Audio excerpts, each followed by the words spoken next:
우리 하나님께서 우리를 사랑하여 주시고 또 우리에게 이렇게 귀한 은총을 주셔서 오늘 마이크를 좀 바꾸느라고 지금 이렇게 어수선했습니다. 하여튼 목소리가 잘 들려서 또 요한복음 강해를 통해서 많은 은혜를 받으시기를 바랍니다. 벌써 요한복음 4번째 강의가 되겠습니다. 오늘 본문 말씀은 요한복음 2장 13절로 22절, 25절까지의 말씀, 여러분이 잘 아는 이 성전을 헐라, 예수님께서 말씀하셨죠. 공간목에 보면 예수님께서 성전을 정화하는 이런 일들이 있는데, 마태, 마가 그리고 누가에 나타나는 세 복음서에는 전부 이 성전의 그 비둘기나 또 양, 소 다 내보내는 이런 일, 그리고 장사하는 모든 그 동전을 뒤집어 엎고 개인들, 성전에서 장사하는 분들을 다 내쫓은 기록이 있는데, 예수님이 마지막 사역의 부분에 등장하고 있어요. 그런데 유독히 요한복음에서는 이제 그 예수님의 사역 첫 부분에 등장하고 있는 것을 봐요. 그래서 지난주에 우리가 생각할 때 특별히 혼인잔치, 가나의 혼인잔치를 통해서 예수님께서 물이 변하여 포도주가 되게 하는 이 사건을 통해서 제자들도 예수님을 믿게 되고, 이것을 통해서 하나님의 영광이 나타나니까 그가 그리스도라 모든 사람들이 그를 믿게 되었더라. 제자들도 믿게 되었더라. 이런 말씀을 우리가 생각했습니다. 잘 아시다시피 혼인잔치, 신랑 그리고 신부, 이 만나는 거잖아요. 오늘 우리는 혼인잔치 창세기에 있는 그 축복을 받아서 정말 에덴 동산에서 아담과 하와가 행복한 생활을 하는데, 죄가 들어와서 에덴 동산에서 쫓겨났습니다. 혼인은 복을 받아서 함께 동고동락하며 축복받는 이 일인데, 인간이 타락함으로만 쫓겨났는데 이 혼인잔치가 다시 이 땅에서 이루어지는 것을 보여주시는데, 이 하늘에서 또 오신 신랑 예수 그리스도와 또 신부 되신 성도들이 이제 결혼하는 그 모습으로 요한계시록에서 마지막 부분에 담고 있어서 이 혼인 예식이 굉장히 중요하다라고 말씀을 드렸습니다. 오늘 이 가나안의 혼인잔치 속에서 누가 신랑인지 신부인지 드러나지 않지만, 여기에서 드러나는 것은 예수 그리스도가 물이 변하여 포도주가 되게 한 장 본인이다. 다시 말하면 될 수 없는 일을 되게 하셨고, 이것을 통하여 사람들이 맛을 보았고 예수가 누군지 비로소 알게 되었다. 그리고 믿게 되었다. 이런 이야기가 있습니다. 자, 이 사건 며칠 있은 후, 그 후에 그 어머니와 형제, 제자들이 함께 가버나움으로 내려갔는데, 거기에 오랫동안 계시지 아니하고 이제 유월절이 가까워서, 유태인들의 유월절이 가까워서 예수께서는 예루살렘으로 올라갔다. 이런 말씀으로 오늘 본문 말씀이 시작하고 있어요. 당시에 예루살렘에는 그렇게 인구가 많지 않았다고 합니다. 한 10만 명 정도 되는데, 아시다시피 유월절 하면 명절 아닙니까? 유대인들의 최고의 명절인데, 이때 많은 사람들이 도시로 와서 성전에서 예배하는 이런 일이 있어서 아마 인구가 50만 명 이렇게 쫙 불어난다고 그래요. 그때 예수님과 그 또 제자들도 다 예루살렘에 올라가셨는데, 성전 안에 성전을 방문하게 되죠. 예루살렘에 올라간 이유는 성전에 들어가서 예배하고 성전에 가서 제사하기 위해서 가는 거예요. 오늘 우리가 성전에서 예배하고 제사할 때 가장 중요한 것은 예물을 드리는 거예요. 당시에 가장 중요한 것은 자기의 죄값을 대속하는 소나 양, 이것을 드려서 자기의 죄를 거기에 이양시키고 이것을 번제로 드리는 이런 사건들이 있었단 말이죠. 그래서 이것이 성전에 많은 사람들이 와서 제사를 드리게 되고, 그러려면 또 비둘기나 이 동물을 사야 하잖아요. 그러니까 장사, 성전 안까지 밀려 들어오는, 바깥에서 하는 게 아니라 안까지 밀려 들어와서 돈을 주고 받고 사고 판매하고 하니까 이 엉망진창이란 말이야. 예수님께서 이 성전에서 벌어지는 이 사건을 보시고 가장 먼저 하신 것이 노끈으로 채찍을 만드시고, 양이나 소를 다 성전에서 내어주시고, 돈 바꾸는 사람의 돈을 쏟으며 상을 엎으시고, 비둘기 파는 사람에게 이르되 이것들을 여기서 가져가라. 내 아버지의 집을 장사하는 집으로 만들지 말라. 예수님께서 굉장한 가르침을 해주세요. 성전이 무엇인가? 성전에서는 무엇을 사모해야 되는가? 그러니까 제사하러 간다, 예배하러 간다. 근데 중요한 것은 하나님을 만나고 하나님께만 오로지 영광을 들려야 되는데 사람들이 많이 모여드니까 장사를 하게 되는 거예요. 아마 오늘날도 자기 비즈니스 때문에 교회를 가는 분들이 있다면 우리는 회개해야 돼요. 그리고 교회가 무슨 펀드레이징을 하는데 이 교회에 무슨 그 이익을 추구해서 해서는 안 되는 거죠. 유럽에서 캐스드롤, 성전을 짓기 위해서 구원표를 팔고 돈을 모았잖아요. 절대 있을 수 없는 일이죠. 이 당시에도 이렇게 돈을 모으고 자기 이윤을 추구하는, 우리 신앙생활은 하나님께 영광을 드리는 것이 자기 이윤을 추구하는 것이 아니에요. 이걸 분명히 하여야 돼요. 오늘 우리가 성전에 올라가는 것은 하나님께 감사해서 감사의 예물을 드리러 가고 기뻐서 하나님께 모든 것을 영광을 돌리러 가는 거예요. 이게 매주일 성전에 나오잖아요. 하나님께 예배함으로 하나님께 영광을 드리시는 저와 여러분들 되시기 바랍니다. 어떤 이익을 원하는 것, 이것을 지금 예수님께서는 새롭게 가르치시는 거예요. 내 아버지 집을 장사하는 집으로 만들지 말라. 하늘의 것을 땅의 것으로 바꾸지 말라. 가르쳐 주신 거예요. 이렇게 예수님께서 자세하게 설명할 때 이것을 우리가 지금 예수님의 첫 사역에서 이것을 등장시키는 것은 다른 공간복음에서는 다 예수님 마지막 부분인데 요한이 여기서 드러내고자 하는 것은 예수님이 성전 되셨다라고 하는 것을 말씀해 주시기 원하는 거예요. 그래서 이 말씀을 우리가 깊이 깨닫고 오늘 은혜를 받아야 돼요. 예수님께서 채찍에 맞으시고 그리고 피를 흘리셨잖아요. 근데 그 채찍으로 노끈으로 채찍을 만나서 양이나 소를 다 성전에서 내어주시고 돈 바꾸는 사람이 돈을 쓰 굉장히 화가 나셨다. 예수님의 인격과 예수님의 성품으로 볼 때 도저히 할 수 없는 일들을 지금 하고 있는 거예요. 이것을 보는 사람들이 깜짝 놀라서 제자들도 깜짝 놀라서 예수님이 이렇게 하시는 것을 보고 성경 말씀에 주의 전을 사모하는 열심히 나를 삼키리라 한 것을 기억하더라. 시편 69편 9절 말씀입니다. 한번 찾아서 보시면 이런 말씀이 있어요. 주의 집을 위하여 열성이 나를 삼키고 주를 비방하는 비방이 내게 미쳤나이다. 내가 곡하고 금식을 하였더니 그것이 도리어 나에게 욕이 되며 내가 굵은 배로 내 옷을 삼았더니 내가 그들의 말거리가 되었나이다. 때로는 우리가 열심히 하고 금식도 하고 기도도 하고 헌신도 하고 뭣도 드리고 뭣도 했지만 이것이 비방거리와 말거리가 되면 안 된다는 거예요. 주의 전을 사모해서 했던 열정이 나를 삼켜버렸다. 멸망하게 되었다. 우리 신앙생활을 조심해야 돼요. 비둘기도 드리고 양도 드리고 소도 드리지만 그것으로 인해서 하나님의 마음이 불편하면 안 되잖아요. 오늘 그 예수님께서는 성전에서 그러한 일들이 자행되고 있는 것을 보고 너무나 불편했어요. 그래서 그것을 깨우쳐 주시고 그들을 야단치시고 동전 바꾸는 자들, 이 동전 바꾼다는 게 여기 이윤이 굉장하답니다. 근데 성전에서 장사만 하면 떼돈을 버는 거예요. 안 살 수 없잖아요. 제사 드려왔는데 반드시 필요한 거잖아요. 그래서 제자들이 깨닫는 거예요. 주의 전을 사모하는 열심이 나를 삼키리라 한 말씀, 시편 69편 9절 말씀 그 이하를 기억하면서 이렇게 합니다. 그때 유대인들이 대답하여 예수께 말하기를 내가 이런 일을 행하니 무슨 표적을 우리에게 보이겠느냐. 유대인들은 보는 것을 좋아해요. 표적이 좋아요. 기적이 좋아요. 그래서 또 뭘 보여줄까? 예수님께서 보여줄까? 하니까 예수님께서 대답하시기를 19절 오늘 주제 말씀입니다. 이 성전을 헐라 내가 사흘 동안에 일으키리라. 사람들이 관심 있게 온 것은 성전에서 예배드리고 성전에서 하나님을 만나고 성전에서 하는 거였어요. 성전을 짓는데 46년이 걸렸다는 거죠. 그래서 유대인들이 말하죠. 이 성전을 46년 동안 지었건을 내가 3일 동안에 일으키겠느냐.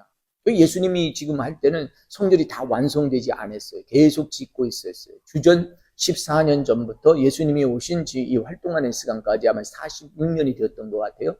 그 위에 이제 이 성전이 무너진 게 70년대 라고 역사학자들은 기록을 하고 있어요. 자, 성전이 무너진 것을 보고 예수님이 하신 말씀을 이제 기억하더라 하는 말씀도 그 22절에 나오는데요. 죽은 자 가운데 살아나신 후에 제자들이 이 말씀하신 것을 기억하고 성경과 예수께서 하신 말씀을 믿었더라. 성전이 무너진 것 보고 믿었더라. 이런 얘기죠. 다시 말씀 가서 이 성전을 무너뜨리라. 사람들은 이 성전, 거대한 성전, 예루살렘에 있는 이 성전을 보고, 아니 46년 동안 지금 짓고도 완성이 안 됐는데 이것을 무너뜨리라고 하면 3일 만에 짓겠다는 건 이 예수라는 분이 누구냐? 참담한 말을 하는 거예요. 이것밖에는 표적을 보여줄 것이 없다고 예수님이 말씀하시는데, 예수님께서는 그렇게 말씀하시는 이유를 이렇게 설명합니다. 그러나 예수께서는 성전된 자기 육체를 가리켜 말씀한 것이다. 성전이 된 자기 자신, 채찍에마다 이제 사람들에게 쫓겨나고 버림받고 십자가에 못 박혀 죽게 되는 자신의 모습을 이야기했다라고 하는 것이죠. 동물이 필요 없고 소가 양이 필요 없고 비둘기가 필요 없다는 거죠. 성전에서 나를 통해서 예배하면 된다고 하는 이 놀라운 메시지를 주는 거예요. 그래서 이 성전을 헐라, 두 가지 의미로 볼 수 있지요. 당신들이 드리는 이 성전에서의 예배는, 이 성전에 열정 가진 것은 오히려 죄를 낳고 오히려 당신들의 이익을 추구하다 멸망의 자리에 서니 이 성전을 허물라, 나를 허물어뜨리십시오. 내가 허물어지면 여러분들은 살아날 수 있습니다. 굉장한 영적인 말씀이에요. 그래서 이 말씀을 우리가 잘 알아들어야 되는데, 이 말씀을 제자들도 유태인들도 알아듣지 못했습니다. 그런데 죽은 자 가운데서 살아나신 후에야 제자들이 이 말씀하신 것을 기억하고 성경과 예수께서 하신 말씀을 믿었더라. 성경에 기록하고 있는 말씀, 예수님이 하셨던 말씀, 예수님이 생존해 있을 때는 잘 연결시키지 못했습니다. 그러나 예수님이 부활하시고 승천하실 때 그들은 깨닫게 되었던 것을 보게 됩니다. 오늘 사랑하는 성도 여러분, 이 성전을 헐라, 내가 사흘 만에 다시 일으키자 하는 이 말씀이 무슨 뜻일까요? 일으키다라고 하는 말씀은 에게로라고 하는 이 말인데 부활을 의미하는 것입니다. 성전을 무너뜨렸으면 성전을 다시 짓는다 해야 되는데 성전을 세우리라 하는 거예요. 세우리라는 것은 내가 다시 부활하리라, 일으켜 세우신다는 것입니다. 사람들은 깨닫지 못하였습니다. 항상 깨닫지 못하는 제자들에게 예수님께서는 인내하시면서 하나하나 가르쳐 주시는데 가장 먼저 성전을 거룩하게 하여 주셨습니다. 오늘 우리는 내 아버지 집이라고 하는 이 집에서 우리는 무엇을 해야 될까? 여러분, 우리가 구약 성경을 통해서 은혜를 받아 보시기 바랍니다. 구약 성경에서 이렇게 이사야에서 말씀하시죠.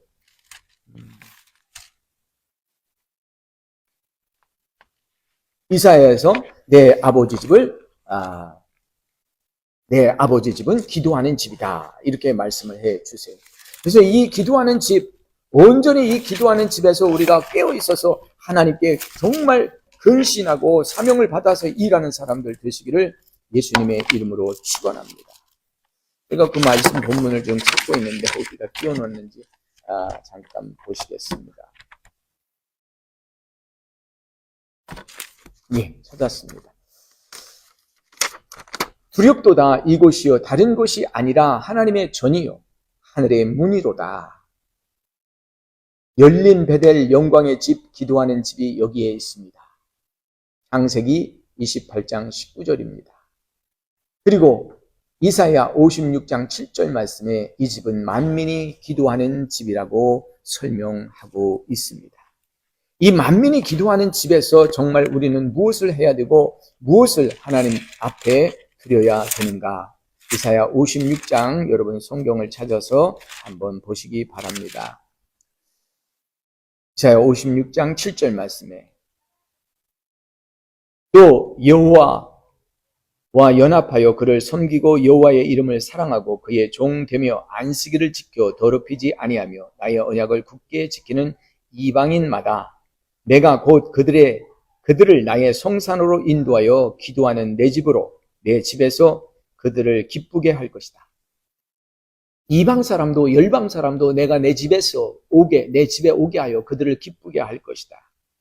그들이 번제와 희생을 나의 제단에서 드리게 될 때 내가 기꺼이 받게 되리라. 이 집은 만민이 기도하는 집이라 일컬음을 받게 될 것이다.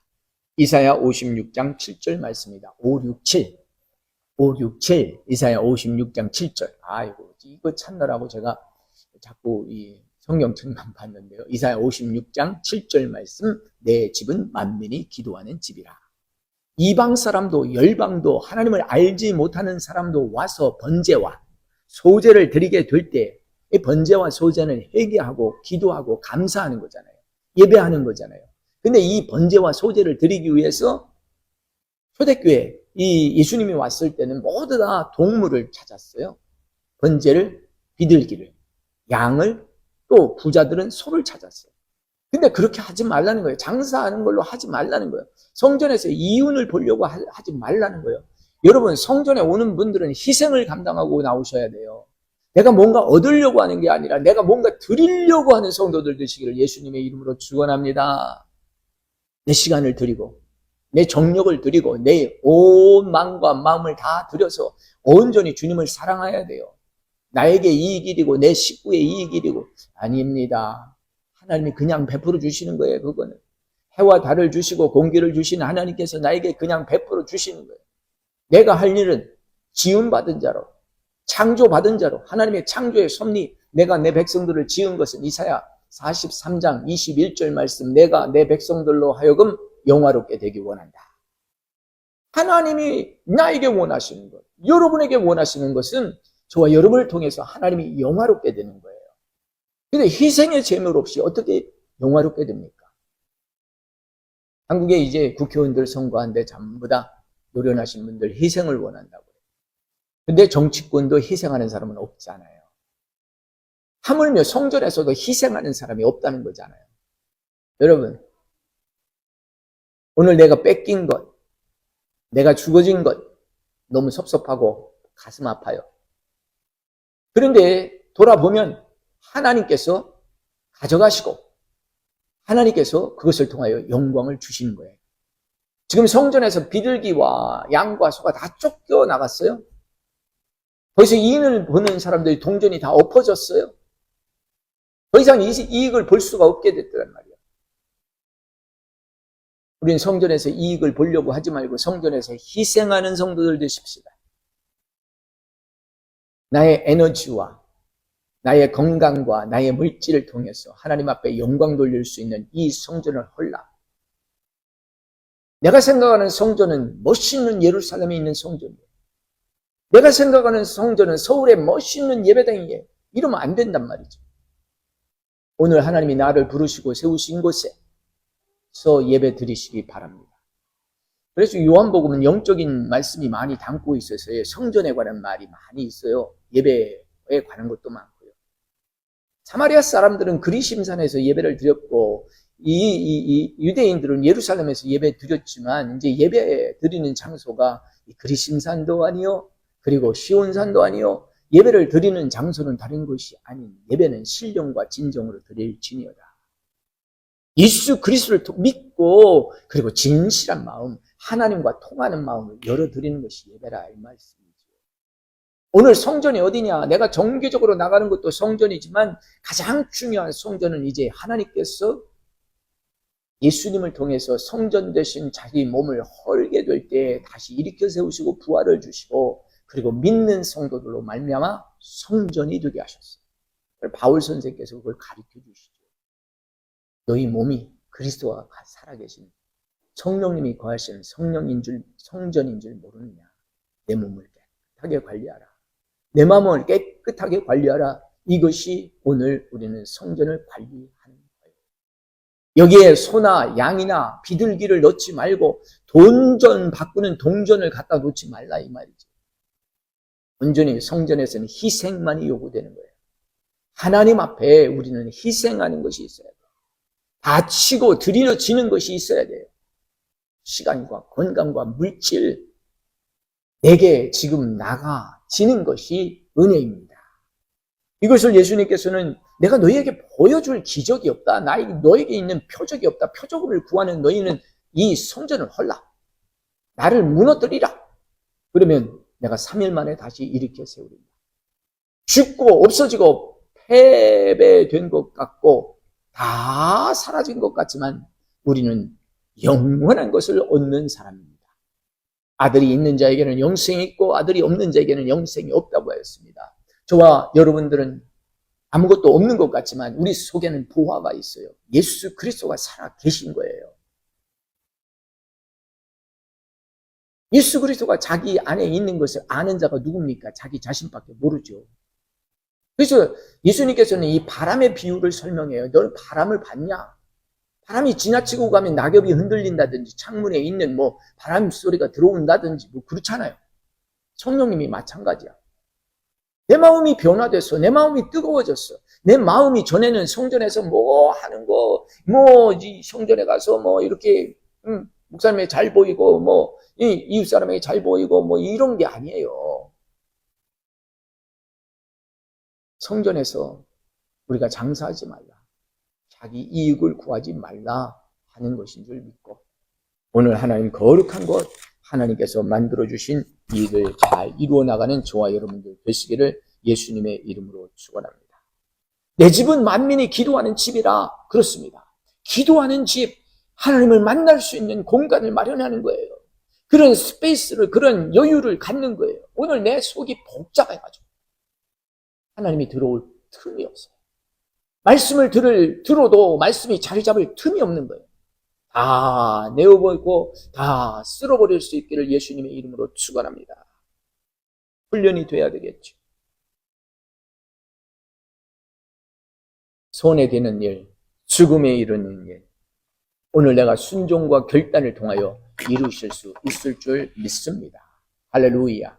예수님의 이름으로 놀라운 일들이 오늘 이 방송을 듣고 기뻐하는 성도들 가운데 성전을 다시 세우고 성전을 만들어가는 바로 당신 자신이 성전이라는 것을 깨닫고 내 안에 너무 나만의 이익을 구하는, 나의 공동체만 이익을 구하는 그런 모습이 아니라 예수님처럼 내어주고 내가 맞아야 할 그 책찍으로 나를 청소하는, 깨끗게 하는 이런 일들이 이루어질 수 있기를 간절히 소망합니다. 할렐루야. 사랑하는 성도들을 축복하고 기도합니다. 아멘. 할렐루야.